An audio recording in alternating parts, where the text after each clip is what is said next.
It's pretty hard sometimes to distinguish American foreign policy from the business interests of the Trump family and other American businesses. The president is very clear about this. I'm here to do business, to make money for myself, my friends, and foreign policy is as much about business, which they think is a means of bringing people on board and creating alliances and creating common interests. And, there's a certain validity in that. But it's a very different approach to the one which America's European allies have taken. So President Trump condemned European leaders as weak. He described their nations as decaying, too politically correct, failing to control immigration. In an interview with Politico, he also criticised them for failing to end the war in Ukraine. I think they're weak, but I also think that they want to be so politically correct. I think they don't know what to do. Europe doesn't know what to do. They don't know what to do on trade either. I mean, I look at a lot of the trade, situation that's going on over there. It's a little bit dangerous, but Europe, they want to be politically correct, and it makes them weak. That's what makes them weak. Well, President Trump was also outspoken in his criticism of London's mayor, Sir Sadiq Khan. Mayor of London, he's a disaster. He's a disaster. He's got a totally different ideology of what he's supposed to have. And he gets elected because so many people have come in and they vote for him now because, it's one of those things. But I hate what's happened to London. Well, the Foreign Secretary, Yvette Cooper, was asked about his comments and defended European allies. I see in Europe is strength, and the strength and commitment to the support to Ukraine, and also strength to step up to the plate and to ensure that we are increasing our investment in defence, and also making sure that we are doing our bit through the coalition of the willing, as well as through investment in the military support and the energy infrastructure support that Ukraine needs. And then, obviously, when it comes to the Mayor of London, you would not be surprised to know I, of course, take a strongly different view, and I think the Mayor is doing an excellent job for the people of London. Well, let's talk to Sir Peter Westmacott, who's a former British ambassador to Washington. Good evening to you, Sir Peter. Good evening, Carol. Well, that sounded like a pretty firm rejection from the Foreign Secretary of what President Trump has been saying. Do you think that Britain should be absolutely forthright in rejecting those comments? I think it's quite right to stand up for ourselves, and I think it's right to stick up for Europe more generally. There is some validity in some of the criticisms that Trump has made of Europe. He's been banging on for a long time that we don't do enough in defense. We don't spend enough of our GDP on defense, but that's not new. We used to hear that from President Obama and others for a number of years. I think the idea that Europe is weak and doesn't know what it's up to and it's lost its way is guff. I don't think there's any substance to back that up. And I think we should probably distinguish a bit between some of the things that the president says in interviews, and he will do a bit of stream of consciousness stuff, and he sometimes likes to change the subject to distract people from complaining about what's going on domestically.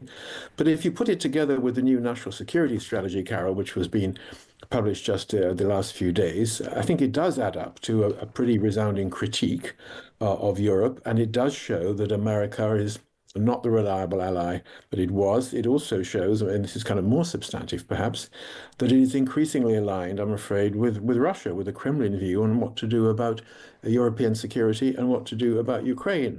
There's nothing in any of the documents and any of the statements from President Trump suggesting there's a difference between the victim and the aggressor.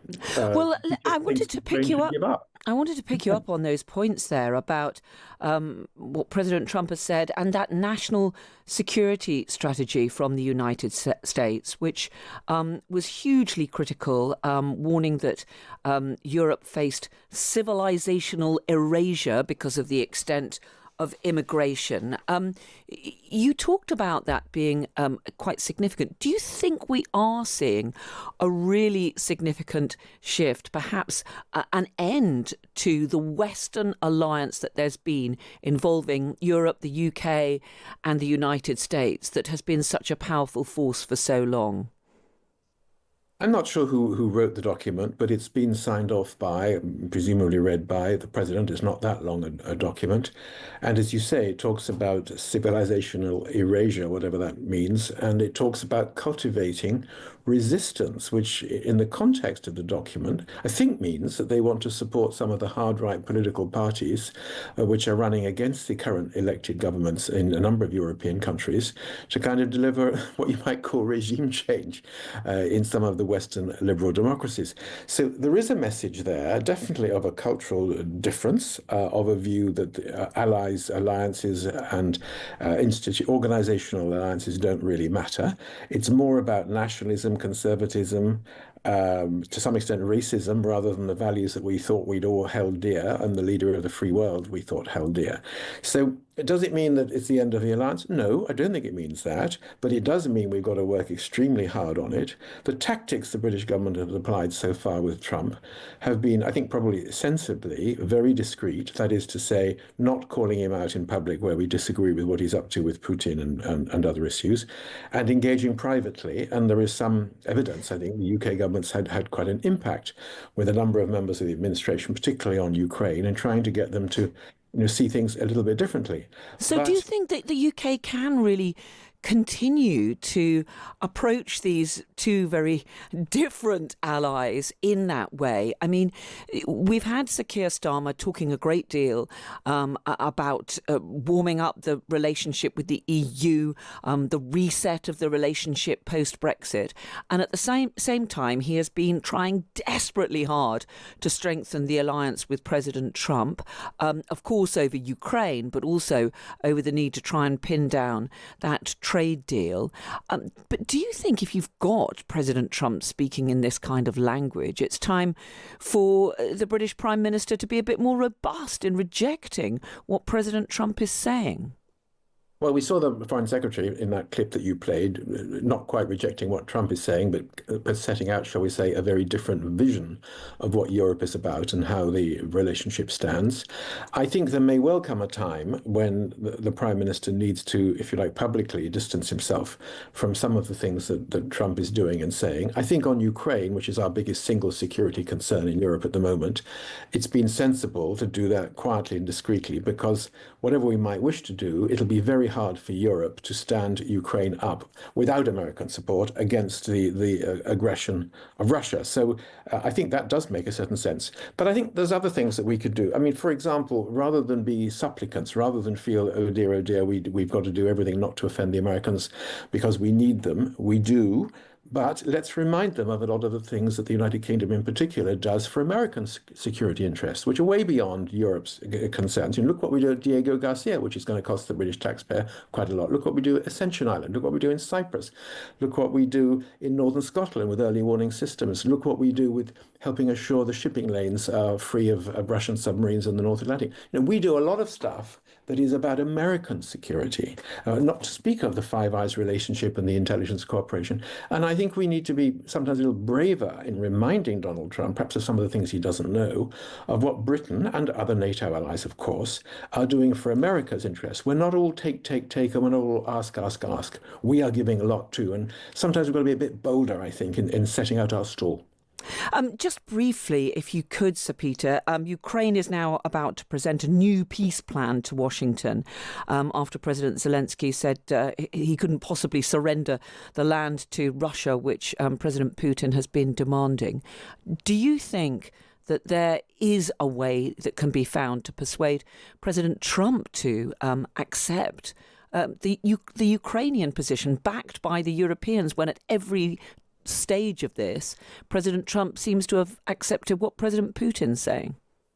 Well, I think there is still a big gap. Of course, we haven't seen the latest version of the proposed peace plan as amended by the Europeans working with the Ukrainians. It hasn't been leaked.